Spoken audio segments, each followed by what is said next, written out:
शास्त्राभ्यासो जिनपतिनुति संगति सर्वदार्य सदव्रतानां गुणगण कथा दोषवादे च मौनम् सर्वस्यापि प्रीहित वचो भावना चात्म तत्वे संपद्यन्तां मम भव भवे याव देते पवर्गः। अंतिम शब्द इस काव्य में है अपवर्ग। अपवर्ग शब्द का अर्थ होता है मुक्ति। अगर वास्तविकता में हम मोक्ष प्राप्त करना चाहते हैं तो हमें इन तीन पंक्तियों में आई हुई भावनाओं का निरंतर स्मरण और निरंतर आचरण करते रहना चाहिए। क्या है वो भावना? आप पूजा में जब शांति पाठ पढ़ते हैं तो शांति पाठ में इसी का हिंदी अनुवाद आप लोग पढ़ते हैं। आपको हिंदी बोल देता हूं, आपको स्मरण हो आएगा। शास्त्रों का हो पठन सुखदा। बहुत एक एक शब्द बड़ा कीमती रखा है आचार्य कि शास्त्रों का हो पठन सुखदा। सुख देने वाला होना चाहिए, वाद विवाद करने वाला नहीं होना चाहिए, आर्ग्यूमेंट करने वाला नहीं होना चाहिए, लड़ाई झगड़े करने वाला नहीं होना चाहिए। क्योंकि जब दो लोग आपस में मिलकर के बैठते हैं तो बिल्कुल संभव है कि दो लोगों के बीच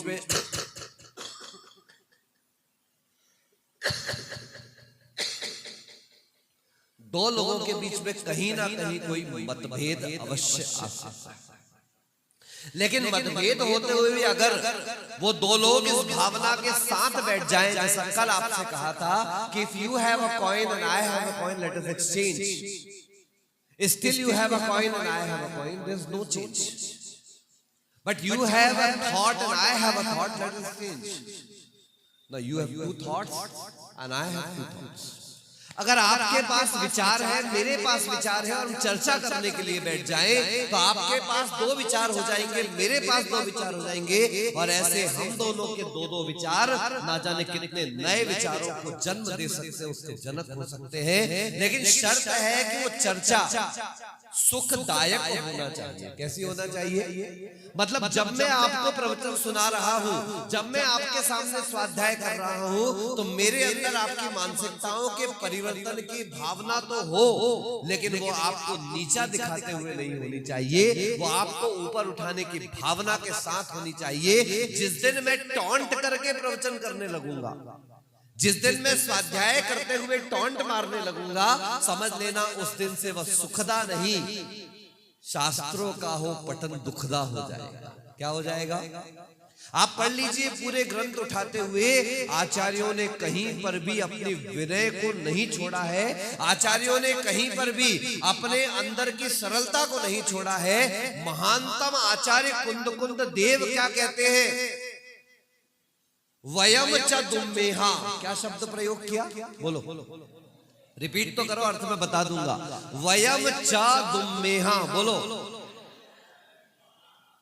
पूरा काव्य यह है कि अंतो नत्थि सुदीर्णम, ये श्रुत समुद्र अपार है। समुद्र को कोई हाथ से पार करने की भावना करके देख लो जरा, अच्छे अच्छों की अकल ठिकाने लग जाती है। तो अंतो नत्थि सुदीर्णम, ये श्रुत समुद्र अपार है जिसका अंत मुझे दिखाई नहीं देता। और कितना विशाल वो श्रुत समुद्र होगा, विचार तो कर लो कि सौदर इंद्र को लेकर के 33 सागर की आयु को रखने वाला वह सर्वार्थ सिद्धि का देव 33 सागर की सर्वोत्कृष्ट आयु को रखता है। और ऐसा वो सर्वार्थ सिद्धि का देव अगर एक तत्व की चर्चा आज कर ले तो 33 सागर पर्यंत उसे तत्व को रिपीट नहीं करना पड़ेगा। हम लोगों का ज्ञान तो इतना कमजोर है कि कल जो प्रवचन में कहा है, 10 दिन पहले जो प्रवचन में कहा है, वाराणसी में जो प्रवचन में कहा है, रफीगंज में जो प्रवचन में कहा है, अरे कोडरमा में जो प्रवचन में कहा है, वही प्रवचन तो हम आपके यहां भी कर रहे हैं, क्योंकि बुद्धि इतनी है साहब। शुद्ध समुद्र अपार है। पप्पू भैया सुन, कहां से लाते हो, कहां से लाते? शुद्ध समुद्र अपार है। आपने गोता खाने की कोशिश ही नहीं करी, आपने कभी डुबकी लगाने की कोशिश ही नहीं करी। आज लोग बाईपास तो करवा रहे हैं, बोलो, आज लोग बाईपास बनवा रहे हैं, बाईपास करवा रहे हैं, लेकिन जिनवाड़ी बाई के पास कोई बैठने को तैयार नहीं। आचार्य भगवंत कहते हैं एक बार जरा जिनवाणी बाई, मतलब हमारे यहाँ बाई शब्द का अर्थ अम्मा से होता था, एक बार जिनवाणी माँ के पास बैठकर सुनने की कोशिश तो करो कि वो तत्व आज जिसे सारा विश्व प्रस्तुत कर रहा है, वो तत्व जिस पर जर्मनी जैसे देशों में 700 यूनिवर्सिटी शोध कर रही है, वो सारा तत्व अगर बीज रूप में कहीं से प्राप्त हो रहा है तो वीतराग अहंत भगवान का वीतराग विज्ञान है, वो भेद विज्ञान से प्राप्त ये तत्व है जिस पर दुनिया शोध कर रही है और हम लोग इसे पिछड़ा हुआ समझकर छोड़ते हुए चले जा रहे हैं। शास्त्राभ्यासो, शास्त्रों का हो पठन सुखदा। दूसरा शब्द कहा लाभ सत्संगति का, बोलिए, बहुत इंपॉर्टेंट। हमारे दोष, बोलो, जिनसे फूले फले वे बंधु कैसे, और हमारे दोष जिनसे धुले गले वे शत्रु कैसे। जो बैठकर हमें तंबाकू खाना सिखा देता है, बड़ा आसान है। हरिवंश राय बच्चन कहते हैं मंदिर मस्जिद बैर कराते और मेल कराती मधुशाला। या प्रवचन में आना हो निश्चित, एक दोस्त को बोलो अरे यार अपने अभी तुम बोलो सैयारा देखने चलना, कब का टिकट करना है, कितने बजे चल, सारे कार्यक्रम छोड़ दिए जाएंगे। लेकिन भैया सैयारा तू तो बदला नहीं, मौसम जरा सा बदल गया, सच में मौसम बदल गया। ऐसा घटिया मौसम आया है कि जब पहले द्रौपदी के वस्त्र उतार दिए जाते थे तो महाभारत हो जाती है, अगर आज हम कह दें कि लड़कियों पूरे वस्त्र पहन लो तो दुनिया में महाभारत होने को तैयार। लड़के फुल पहन रहे और बाकियों के कम होते चले जा रहे। सोचिएगा, विचार करिएगा। किसी सज्जन ने बड़ी अच्छी बात कही है, welcome to the 21st of century. Our cars keyless. अब कार में चाबी लगाने की आवश्यकता कहां है, बाहर से टन टन हो जाता है सब आपका काम। बाहर से टूटू बहुत दूर से ही आवाज हो जाती है, बहुत दूर से सायरन बज जाता है। आपके पास बटन है लॉक करने की, अनलॉक करने की, स्टार्ट करने की। You just have to keep your keys with yourself only, other than nothing you need. Our cars keyless, our bike kickless. पहले घुटनों में दर्द नहीं होता था साहब, पहले घुटनों की एक्सरसाइज होती थी, साइकिल चलाते थे, बाइक की किक मारते थे, गियर लगाते। अब तो क्या है, उंगली में दबाओ काम हो रहा है। ऐसी भी आ गई कि जैसे जैसे स्पीड बढ़ेगी वैसे वैसे गियर अपने आप चेंज हो, don't need to do anything. आप जितने आलसी बन सकते हो उतने बन जाओ। भगवान आलसी हमारे कुछ करते ही नहीं है, लेकिन वो ऑल सी है, तुम सारे आलसी बने पड़े हुए हो। ये ऐसे वैसे नहीं मिलता, ये बहुत मेहनत से मिलता है। कल आपसे कहा था कि जो पानी से नहाते हैं वो सिर्फ लिबास बदलते हैं, लेकिन जो पसीने से नहाते हैं वही इतिहास। It is not so easy. ताली बजाना बहुत आसान है, नहीं बजाओ, मना नहीं करा, अच्छी बात है, प्रशंसा। मेरा तो है नहीं, जिसने शायरी लिखी उसके लिए ताली हमने तो सुना दी, अपन तो प्रेजेंटर है ओनली, लिरिसिस्ट कोई और है। लेकिन विचार करिए युग जा किस तरफ। अवर कार कीलेस, अवर बाइक बोलो किकलेस, अवर किचन फायरलेस, एम आई राइट, अवर फोन वायरलेस। कहा था उस दिन, पहले फोन वायर से बना था, आदमी फ्री घूमता था। अब फोन वायर से फ्री हो गए, आदमी फोन से बंद गया। Our education meaningless, our children's controlless, mannerless. दर्शन करने आते हैं, कमर झुकाने में ऐसा लगता है हे भगवान, वो जिम में जाकर के 10 किलो का डंबल उठा सकते हैं, लेकिन वो महाराज जी के चरणों में आकर के अपनी कमर झुका करके नमोस्तु नहीं कर सकते। Our childrens are becoming mannerless. Your wifes fearless. करके दिखा कुछ, महिला आयोग के पास पहुंच, देख लो। हमारे बड़े अच्छे एक प्रेमानंद महाराज है वृंदावन में, बहुत सात्विक व्यक्ति है, किसी धर्म का इससे मतलब नहीं, लोगों में चारित्र की चेतना जगा रहे हैं। उन्होंने सिर्फ इतना कह दिया कि भारतीय परंपरा विवाह की परंपरा है, ये भारतीय परंपरा पुरुष स्त्री के विवाह करके साथ रहने की परंपरा है। ये भारतीय परंपरा 25 वर्ष तक ब्रह्मचर्य आश्रम, 50 वर्ष तक गृहस्थ आश्रम, उसके बाद वानप्रस्थ आश्रम और उसके बाद संन्यास आश्रम के साथ ये व्यवस्थाओं से बटी हुई व्यवस्था है। और यही कारण था कि 80-80 साल, 70-70 साल तक कभी तलाक का नाम नहीं सुना। ये तलाक शब्द भी उर्दू शब्द है,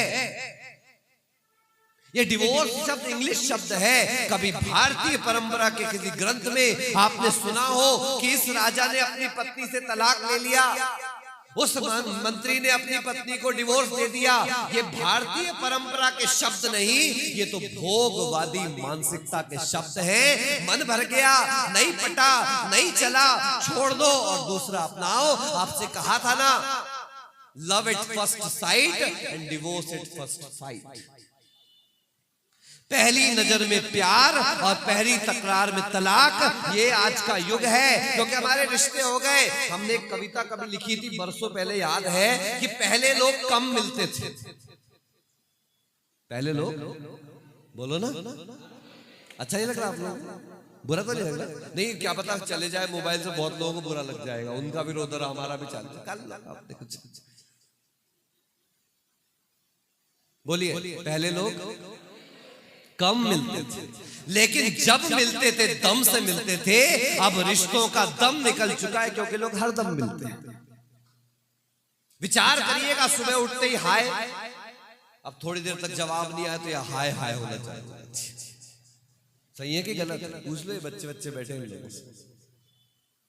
कभी विचार तो करो कि अगर एक मैसेज कर दिया, अगर उसका रिप्लाई थोड़ी देर में नहीं आ पाया, तो यहाँ हाय करने वाले के दिल दिमाग में हाय हाय चालू हो जाती है। और पता नहीं कितनी ओवर थिंकिंग, कितने विचार। अरे क्या पता सामने वाला टॉयलेट में बैठा हो, क्या पता उसको दस्त लग रहे हो, क्या पता उसको चक्कर आ गए हो, क्या पता उसको बुखार आ गया हो, क्या पता सामने वाला सो गया हो, क्या पता वो पढ़ाई कर रहा हो, क्या पता दुकान में ग्राहक में व्यस्त हो। लेकिन नहीं,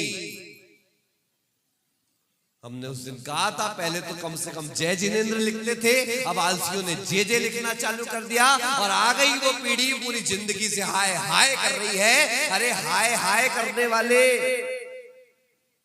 बहुत है दुनिया में, ये हाय हेलो छोड़िए और बोलो ना,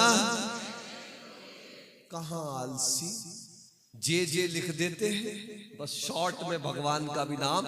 SMS है महाराज, शॉर्ट मैसेज सर्विसेज, तो सुख भी शॉर्ट ही मिल रहा है, रिश्ते भी शॉर्ट मिल रहे हैं, कपड़े भी शॉर्ट मिल रहे हैं, और ये मान करके चलो कि जीवन भी शॉर्ट का शॉर्ट ही होता चला। काश हमने थोड़ा पहचाना होता कि न जाने कौन सी मजबूरी इन औरतों के सर आ गई, जो घर की इज्जत सर उखाड़ के घर के बाहर आ गई। क्या घर वाले खिलाने नहीं दे रहे हैं कि ये नहीं, पता नहीं आपने रोटी बनाने को जॉब समझा ही नहीं है, पता नहीं आपने घर संभालने को जॉब समझा ही नहीं है, पता नहीं आपने घर परिवार की जिम्मेदारी को जिम्मेदारी समझी नहीं। जो एक महिला निभा सकती है, सैकड़ों पुरुष मिलकर के भी वो जिम्मेदारी नहीं निभा सकते। पुरुष जाकर पैसा कमा के लाके दे सकता है, लेकिन उस पैसे का कैसा मैनेजमेंट करना है, उसको कैसे यूटिलाइज करना है, ये भारतीय नारी से बेहतर और कोई दूसरा समझ नहीं सकता। लेकिन भारतीय नारी ने क्या सोच लिया, अब सुंदरता महत्वपूर्ण है, how do I look, that is important. याद रखिए, शिक्षा बहुत आवश्यक थी। मैं पढ़ाई का विरोध तो कभी नहीं करता, खुद पढ़े लिखे अपन कभी विरोध नहीं करते, और ना कभी ये कहते हम ना कम पढ़े लिखों से पढ़ाई वालों को अच्छा मानते हैं, ना पढ़ाई वालों से कम पढ़े लिखों को अच्छा मानते हैं। ये अपने अपने पुण्य, अपनी अपनी योग्यता और अपने अपने पुरुषार्थ की बात होती है। कम पढ़े लिखे भी आचार्य विद्यासागर बन जाते हैं, कम पढ़े लिखे आचार्य अभिनंदन सागर बन जाते हैं, कम पढ़े लिखे हम श्रवणों के जनक, इस पंचम काल के देवता स्वरूप आचार्य शांति सागर बन जाते हैं। कम पढ़े लिखे लोग आचार्य विपुल सागर जैसे समाधि साधक बन जाते हैं, और पढ़े लिखे लोग वो बारों और पब में जाकर के शराब के नशे में नालियों में पड़े मिल सकते हैं। इसलिए जरूरी नहीं कि पढ़ाई पैमाना है, और ये भी जरूरी नहीं क्योंकि पढ़े लिखे भाव सागर भी बन जाते हैं। इसलिए ये कोई पैमाना नहीं है कि पढ़ लिख जाएगा तो बर्बाद हो जाएगा, ये कोई पैमाना नहीं कि नहीं पढ़े लिखा तो गवार रह जाएगा।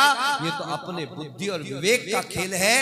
उसकी अपब्रिंगिंग कैसे हुई है, उसे कैसे बड़ा किया गया है, उसे बचपन से कैसे संस्कार दिए गए हैं, उसे किस तरीके से तैयार किया गया है, ये बता देता है। उसका भविष्य किस प्रकार का तैयार हो जाएगा। आज पाठशालाओं की व्यवस्था बिगड़ चुकी है, पाठशालाओं में बच्चों को कोई भेजना नहीं चाहता, और जब तक आप बच्चों को धर्म के संस्कार नहीं दोगे, आप देखिए एक तो कौम ऐसी है जहां प्रत्येक घर के प्रत्येक बच्चे को उनके धर्म स्थान पे आना जरूरी है, और उनको बचपन से उनके धर्म के अनुसार जिहाद सिखा दिया जाता है। लेकिन आप अपने बच्चों को संस्कार सिखाने को तैयार।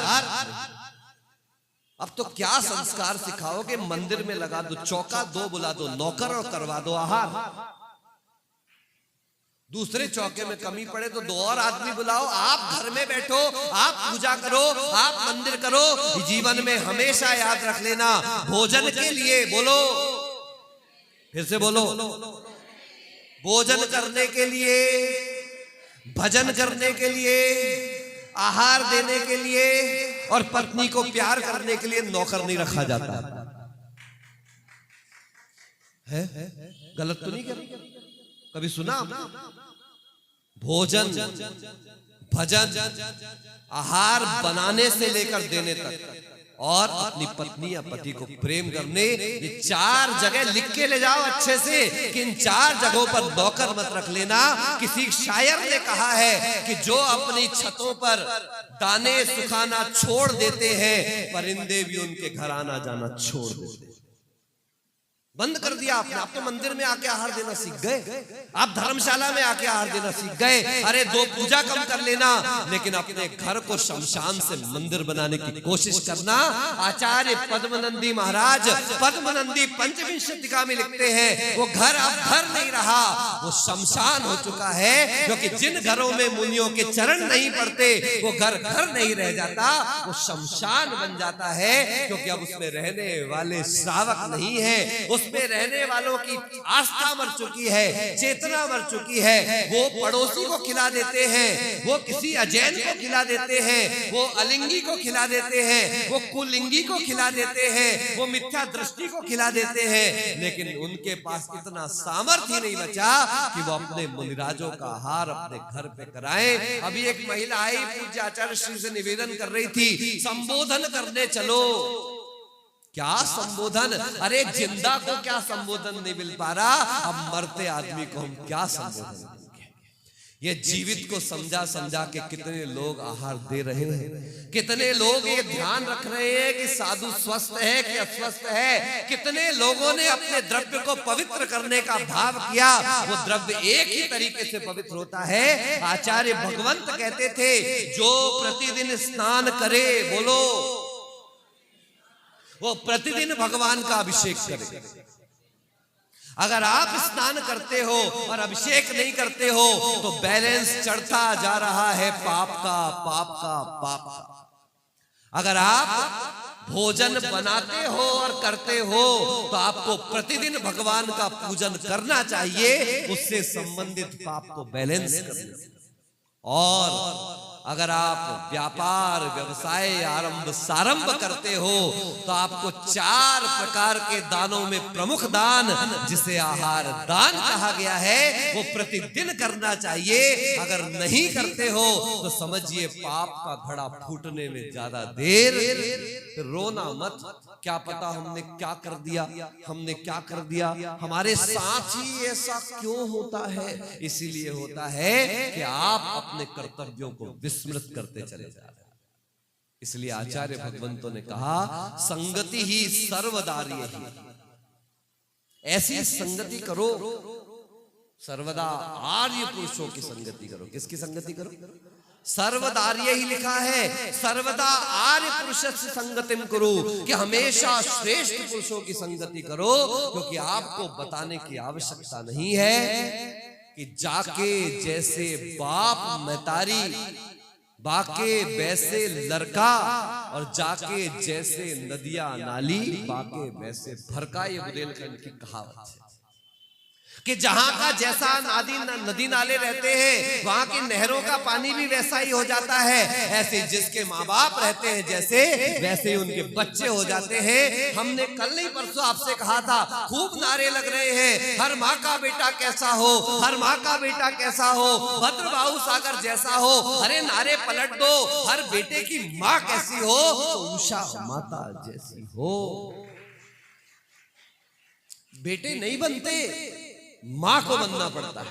बच्चे नहीं तैयार होते, माँ बाप को तैयार होना पड़ता है। जब ऊपर की धारा श्रेष्ठ होती है तो नीचे भी उसका प्रवाह वैसा जाता है। ऊपर वालों ने मान लिया, ऐसा ही होगा।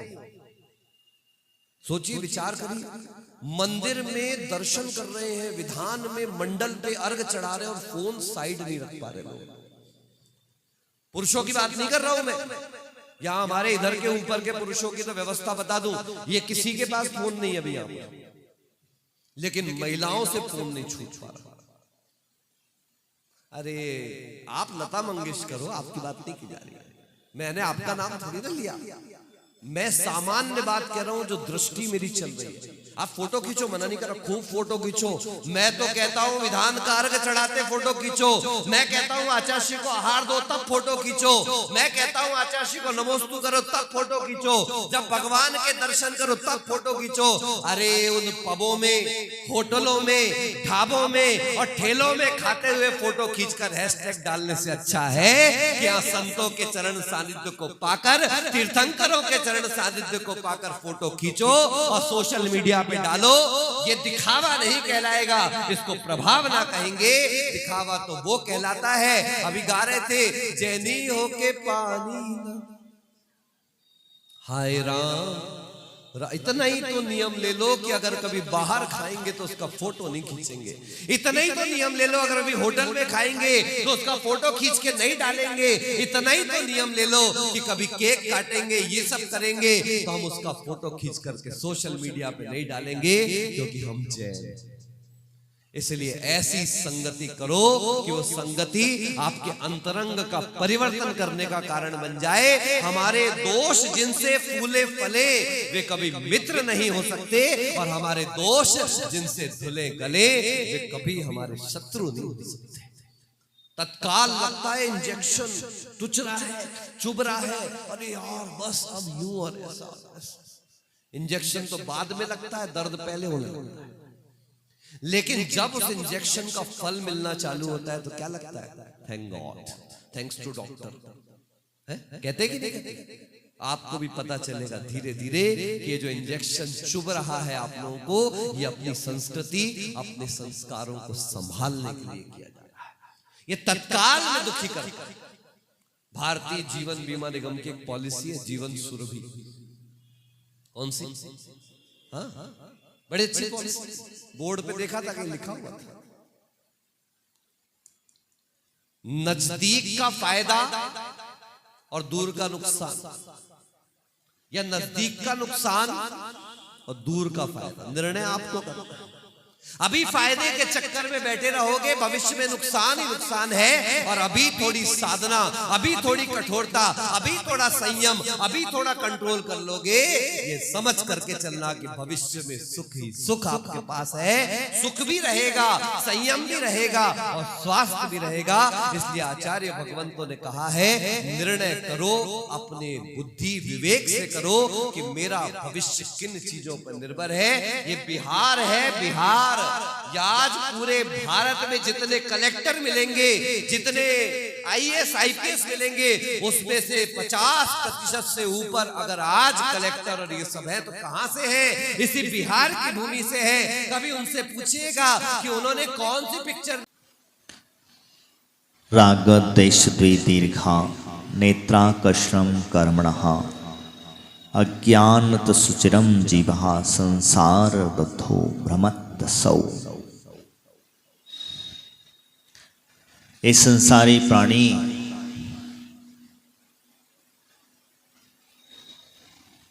अज्ञानता से संसार में भ्रमण कर रहा है। ज्ञान की बात करें तो 5 प्रकार के ज्ञान, और जब अज्ञानता की बात करें तो 3 प्रकार के ज्ञान।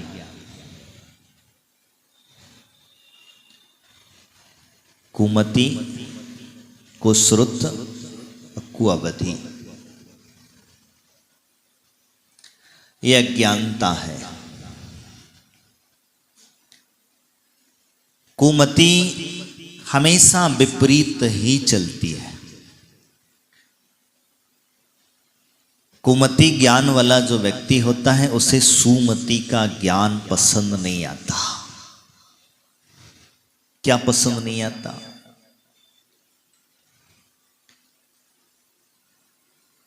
आचार्य भगवंत कहते हैं कि उसे पूजा पसंद नहीं आती, उसे गुरुओं के प्रवचन पसंद नहीं आते, उसे दान आदि करना पसंद नहीं आता, अच्छे मार्ग पर चलने का रास्ता पसंद नहीं आता, आदि आदि। उसे जब अच्छे मार्ग की बात करते तो उसे कहता नहीं, ये सब गलत है। ये कुमति का प्रकरण है। जैसे मारीची को भगवान महा आदिनाथ का ज्ञान पसंद नहीं आया। उसने कहा, पता तो चल गया कि मेरा मोक्ष निश्चित है। ऐसे ही तुम लोगों को भी पक्का हो गया है कि हम स्वर्ग में पक्के जाने वाले हैं। सबको A to Z गलत तो नहीं करे? अब है गलत तो नहीं करे? स्वर्ग पक्का है। आपको बिल्कुल पता चल चुका है कि हाँ मेरा स्वर्ग पक्का है। इसलिए तो आप जब कभी कोई चला जाता है तो उसके आगे लिखा देते तो स्वर्गवासी। क्या लगाते हो?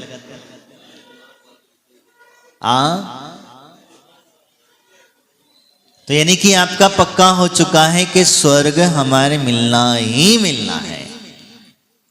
क्या हुआ? ऐसे ही शायद हमें लगता है कि उसे भी पता हो गया कि जब आदिनाथ की द्विदेशना में खिर गया है तो मेरा तो मोक्ष जाना क्या हुआ? पक्का है। तो पक्का है तो कहते हैं कुमति ज्ञान कहां से आ गया उसको? कैसे उसकी विपरीत बुद्धि चल गई? क्यों वो विपरीत चलने लग गया? उसे ये नहीं पता था कि मेरा मोक्ष तो भगवान महावीर बन करके 24वें तीर्थंकर बन करके मोक्ष जाना है। पूछा ही नहीं। तुमने आधा प्रश्न पूछा, आधा प्रश्न का जवाब मिल गया। अब आधे प्रश्न में से आप क्या अर्थ निकालते हैं ये आपके ऊपर डिपेंड होता है। कभी आपने देखा नारकी को?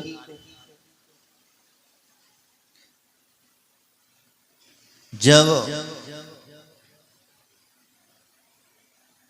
ऊपर से देव नीचे जाते हैं लड़ाने के लिए, तो वो क्या बताते, तुम माँ बेटे गले मिल रहे थे, वो कहता देख मां तेरा गला दबा रही थी। यही दिखाया जाता है। बाप बेटा गला मिल रहा था, बाप देख तेरे को मारने की कोशिश कर रहा था।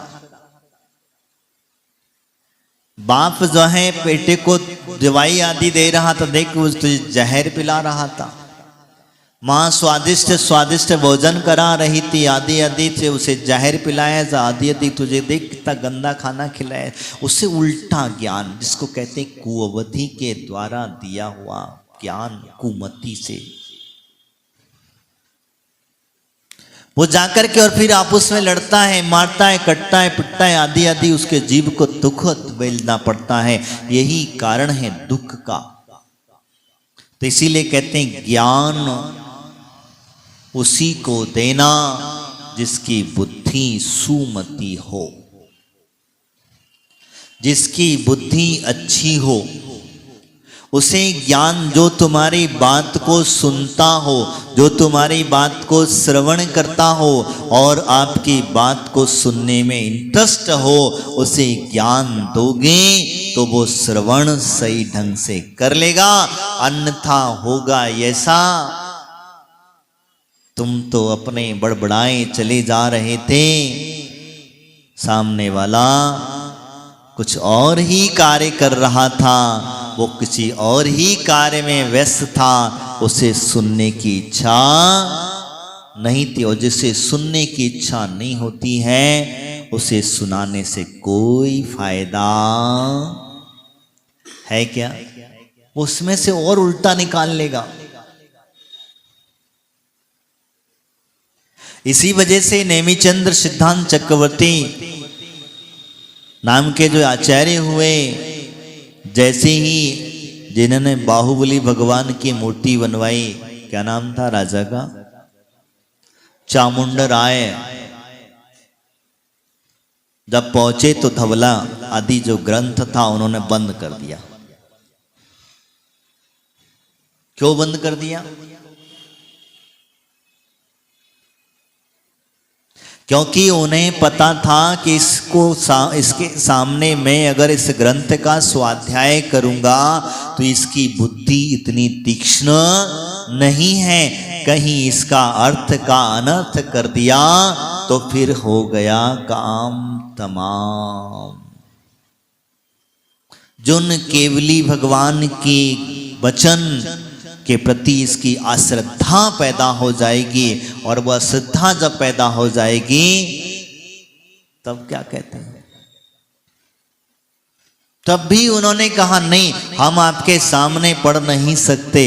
इसीलिए धवला, महाधवला जैसे सठखंडागम आदि ग्रंथ हैं, उनको श्रावकों को,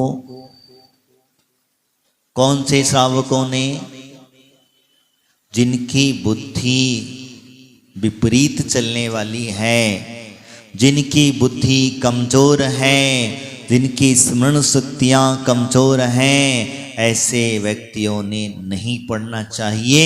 लेकिन अगर जिनकी बुद्धि तीक्ष्ण है, समझदारी है, जानता है, शुद्ध बुद्धि है, दुर्बुद्धि का प्रयोग नहीं करेगा, उसके सामने पढ़ने से कोई दोष। लेकिन क्या हुआ?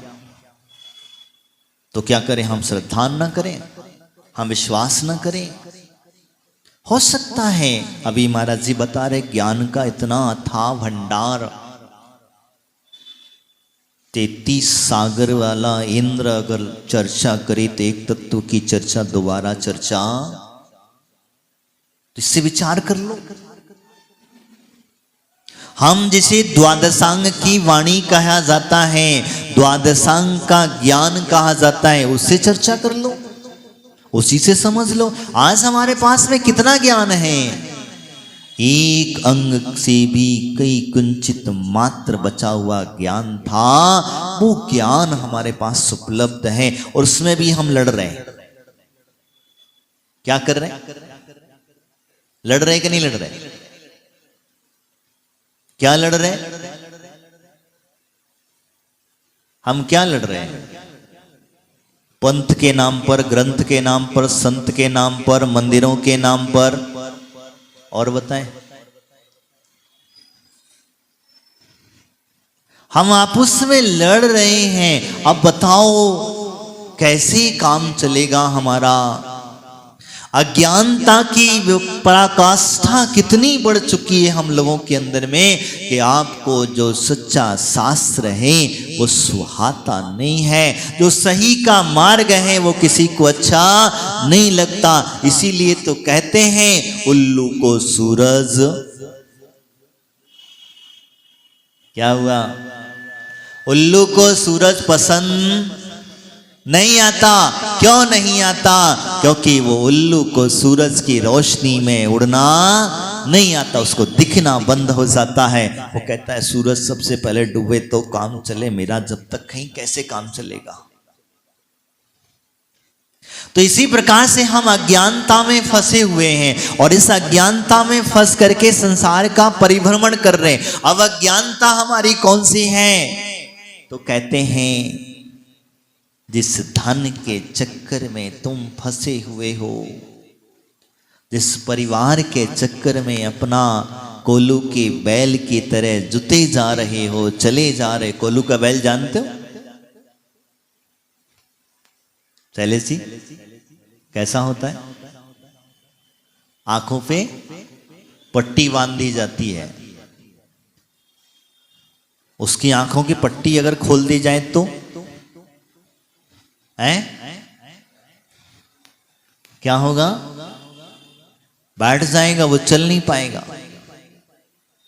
आंखों के ऊपर पट्टी बांध दी जाती है और पट्टी बांध करके बस एक डंडा मार दिया और वो अपने आप चल रहा है, चल रहा है, चल रहा है, घूम रहा है, चारों तरफ घूमता जा रहा है। कोल्हू का बैल कहा जाता है। ऐसे ही हम लोगों की हालत हो गई है। हमने अज्ञानता की पट्टी बांध रखी है, हमने मोह की पट्टी बांध रखी है और उस पट्टी के वशीभूत होकर के हम अपने धन, परिवार, गृहस्थ जीवन, बच्चे, पति, बहन, भाई, रिश्तेदारी आदि आदि में डूबे हुए हैं। क्या कर रहे हैं? ज्यादा कुछ है, घर बना लिया, मकान बना लिया, अपने शरीर को देखने में लगे हैं, लेकिन किसी ने ये विचार नहीं किया कि मेरी आत्मा का क्या होगा। जिसकी वजह से तुझे इतना सुंदर शरीर मिला, जिसकी वजह से तुझे भगवान के दर्शन करने का सौभाग्य मिला, जिसकी वजह से तू धन वैभव आदि प्राप्त कर रहा है, अगर वो ही ना हो तो क्या होगा? कभी विचार किया?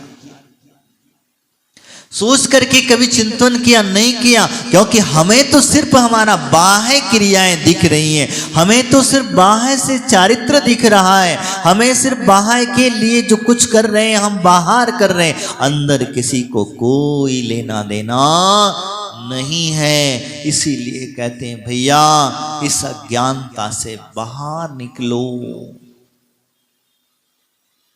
इस अज्ञान भाव से बाहर निकलो। और जब बाहर निकलोगे तभी वो राग देश की रस्सी जो खींच रहे थे, किसी से राग कर लिया, किसी से देश कर लिया, यही कारण है। और राग और देश करते करते हमारा जीवन हमने स्वयं ही समाप्त कर लिया। एक घटना याद आई। माँ ने अपने बेटे से कहा था,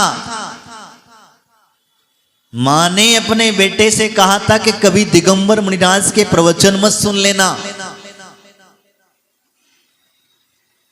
क्या कहा था?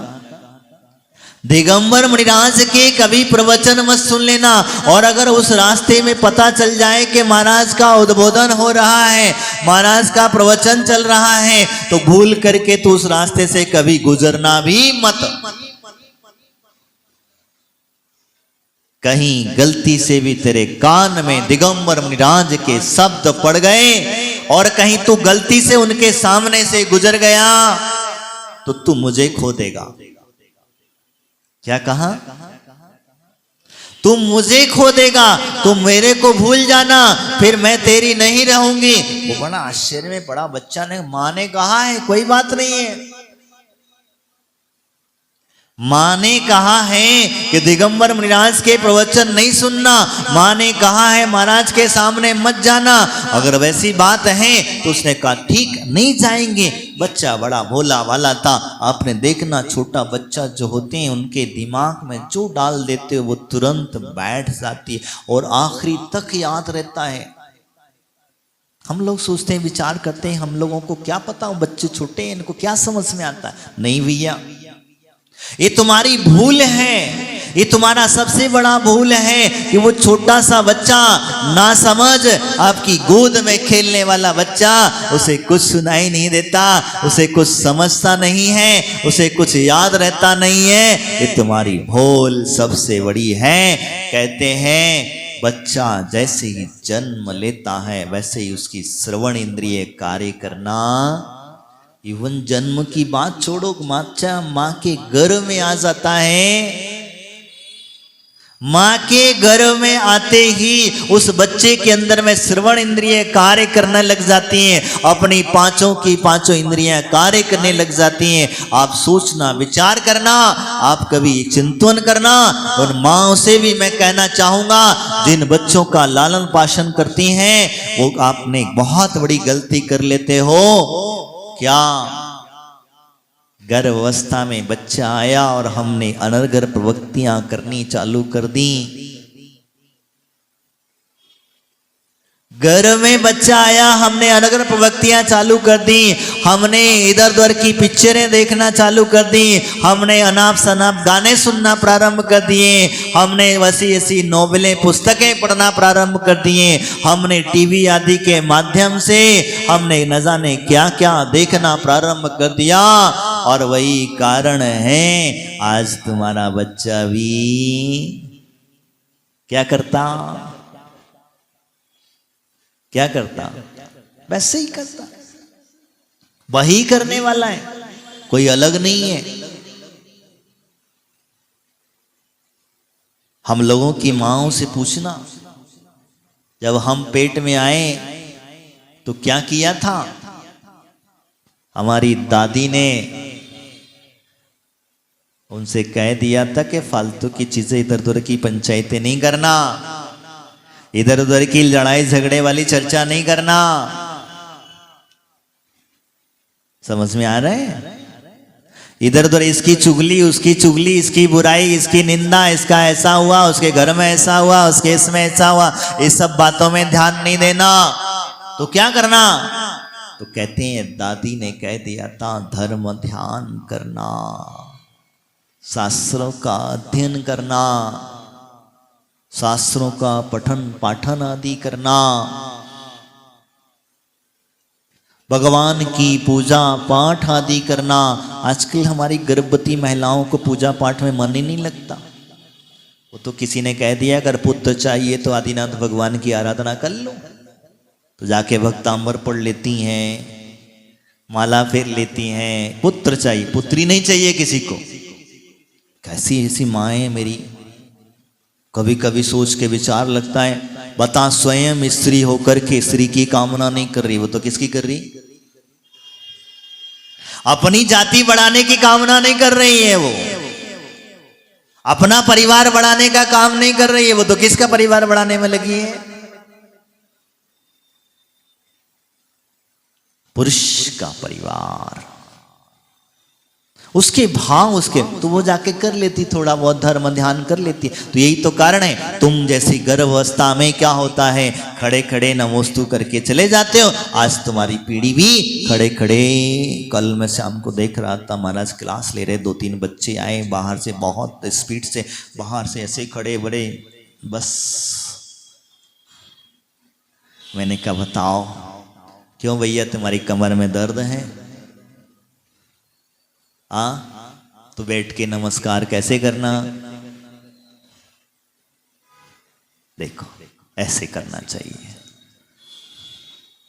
अब हमने क्या किया, हमने कोई खड़ा है बस खड़े खड़े जय जिनेंद्र वाली स्टाइल से किया, वो भी बच्चे भी वही करें। आए बढ़िया भगवान के सामने ऐसे गुणगान, और बस खड़े खड़े आए और खड़े खड़े चले गए। त्रिलोकी नाथ हैं, इनके चरणों में तो माथा ऐसा झुक जाना चाहिए, ऐसा समर्पित हो जाना चाहिए कि आपको लगना चाहिए कि हाँ मैं एक ऐसे स्वर्ग में आ गया हूँ, मैं ऐसे भगवान के पास आ गया हूँ जिनके पास जाते ही श्रद्धा से मेरा सिर अपने आप नतमस्तक हो जाया करता है। यही तो कारण है। तो हमने गर्भावस्था आदि में बच्चों के लिए संस्कार नहीं दिए। आजकल तो नया फैसिलिटी चालू हो गया है, संस्कार विधि। काय के संस्कार पढ़ते हैं? गर्भ संस्कार। समझना बात को, गर्भ संस्कार खाली मंत्र बोलने से संस्कार नहीं हो जाते। गर्भ संस्कार जब होते हैं माँ ने 3 महीने के पश्चात अपनी धर्म ध्यान आराधना करना प्रारंभ कर देना चाहिए। उसने डेली का रूटीन बदल देना चाहिए। उसने मोबाइल टीवी आदि का प्रयोग बंद कर देना चाहिए। सिर्फ और सिर्फ और सिर्फ धर्म आराधना ही करना चाहिए। आप देखना, पुराण ग्रंथों को पढ़ो, पद्म पुराण पढ़ो, आदि पुराण पढ़ो, 24 पुराण पढ़ो, फिर देखो आपका बच्चा क्यों ना संस्कारवान होगा। हमने भूल गए। आजकल तो मोबाइल आ गया है, बस वही चलाते हैं, वही देखते हैं, वही क्रियाएं करते हैं। तो बच्चा भी देखना, आप छोटा सा बच्चा होता सबसे पहले मोबाइल छुड़ाता है। क्या छुड़ाता मां से? क्यों छुड़ा रहा है वो मोबाइल? कभी चिंतन किया, विचार किया? नहीं। तुमने जो गर्भावस्था में थे, माँ के हाथ में मोबाइल हमेशा छूटा नहीं, तो वो बच्चा सबसे पहले तुम्हारे हाथ से मोबाइल ही तो छुड़ाएगा। उसे भी तो मोबाइल चाहिए। बुजुर्ग लोगों को मोबाइल के सारे फंक्शन नहीं आते। वो बच्चा छोटा सा होता है, कहाँ था नहीं, कहाँ, जिसे पढ़ा लिखा नहीं, अभी ही नहीं पता है। पता है क्या? ही नहीं पता है। वो फट पट पट पट पारा सारा खोल खाल के डाल देता है। कौन कौन से ऐप खोल डालता, क्या क्या खोल, जो जो तुमने देखा था वो सारा वो देख रहा था। अभिमन्यु का कहानी क्यों बताई जाती है बार बार? अर्जुन ने जब सुभद्रा को सुनाया तभी तो अब अभिमन्यु को चक्रव्यूह का भेदन आया। इसी से अंदाजा लगा लो आप लोग। इसलिए मेरी माओ, अभी भी कुछ बिगड़ा नहीं है। मेरी दादियों, अभी भी कुछ बिगड़ा नहीं है। घर में बहू आई है तो सबसे पहले अगर गर्भावस्था में है तो मोबाइल छुड़ा लेना।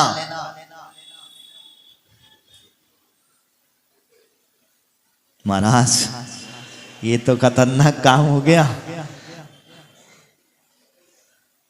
सच कह रहा हूं, अगर तुम्हें अपनी संतान संस्कारवान चाहिए, तो अगर आपको वास्तविकता संस्कार चाहिए बच्चों के ऊपर, और बच्चों को कार्टून गिरी से बचा करके रखना है, धर्म मार्ग पर ला करके चलाना है, तो आपको सबसे पहले अपनी माताओं से, अपनी बेटियों से, अपनी बहुओं से वो मोबाइल छुड़ा करके एक तरफ देना। बात करना है ठीक है, एक लेकिन जो 24 घंटे अपने पास लेकर के बैठी, जो अनाप शनाप तरीके की बातें देखती, अनर्गल प्रवृत्तियां, इनसे बचा देना। और उनके हाथ में पकड़ा देना पद्म पुराण, उनके हाथ में पकड़ा देना 24 पुराण, उनके हाथ में पकड़ा देना आदिनाथ पुराण। तुम्हारा बच्चा क्यों ना संस्कारवान होगा? इसीलिए कहते हैं अज्ञानता को नष्ट करने का बीज वहां से प्रारंभ होता, वो संस्कार वहां से प्रारंभ होते। हमने धर्म के संस्कार उन पर दिए नहीं, हमारी माताओं ने धर्म की क्रियाएं सीखी नहीं, पूजा पाठ आदि करी नहीं, दान आदि दिया नहीं, तो फिर बच्चों के ऊपर संस्कार कहां से आएगा? तो पहला संस्कार अज्ञानता हमारे अंदर में छाई। हम लोगों ने कहा, डॉक्टर ने कहा बेड रेस्ट, और हमने सीधा मोबाइल को रेस्ट नहीं दिया, स्वयं को, शरीर को तो डाल दिया, आंखों को रेस्ट नहीं दिया, इंद्रियों को रेस्ट नहीं दिया, शरीर को रेस्ट नहीं दिया। यही कारण है बंधुओं, अज्ञानता की हम चर्चा कर रहे थे। हम उस बच्चे की चर्चा कर रहे थे, बच्चे की मां ने कह दिया था मुनिराज के प्रवचन में बोल के, महाराज के प्रवचन भूल के मत सुन लेना, अगर गलती से भी तुम चले गए तो मुझे खो दोगे। ऐसी बात क्यों कही? इसके पीछे बहुत बड़ा रीजन था। बच्चा थोड़ा बड़ा हुआ, बड़ा होने के पश्चात बच्चा चोरी करने लग गया। क्या करने लग गया?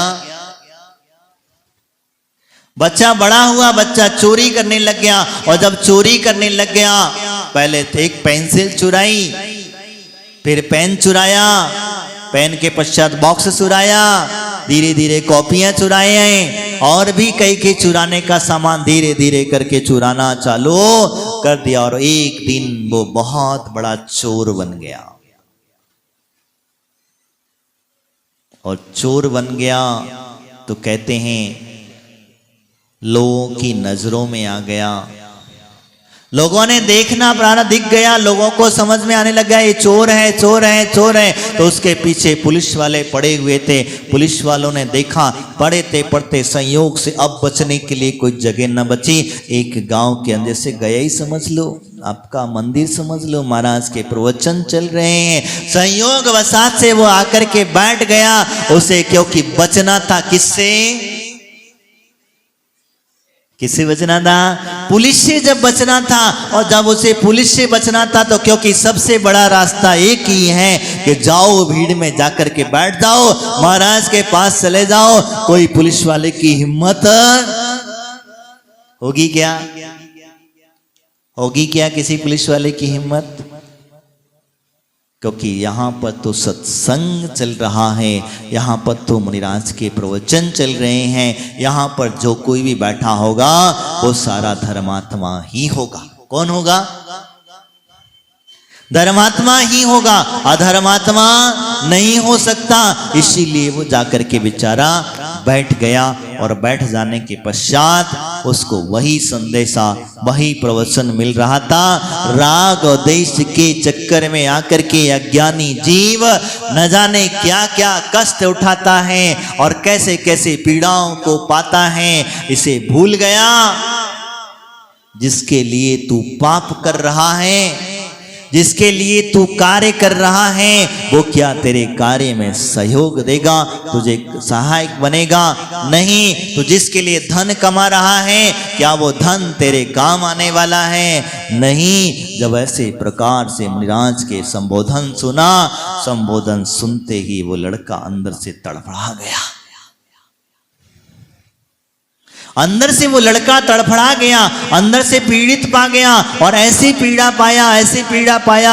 कहते हैं कि अब उसके अंदर से ऐसे विकल्प चलने लग गए। वो वहां से निकला, भीड़ के साथ ही निकल करके चला गया। पुलिस वाले अपने आप चले गए, घर जाकर के पहुंचा, और पहुंच करके मां ने देखा इसकी प्रवृत्ति कुछ अलग ही हो गई है। क्या हुआ? मां ने देखा कि इसकी प्रवृत्ति कुछ अलग ही हो गई है, इसके अंदर में कुछ बदला बदला सा नजर आ रहा है। और आखिर बात क्या है? आजकल तो कुछ लाया भी नहीं, घर में खाने को कुछ परेशानी है, खाने के लिए कुछ है ना, मांगा भी नहीं, और बिना खाए ही सो गया।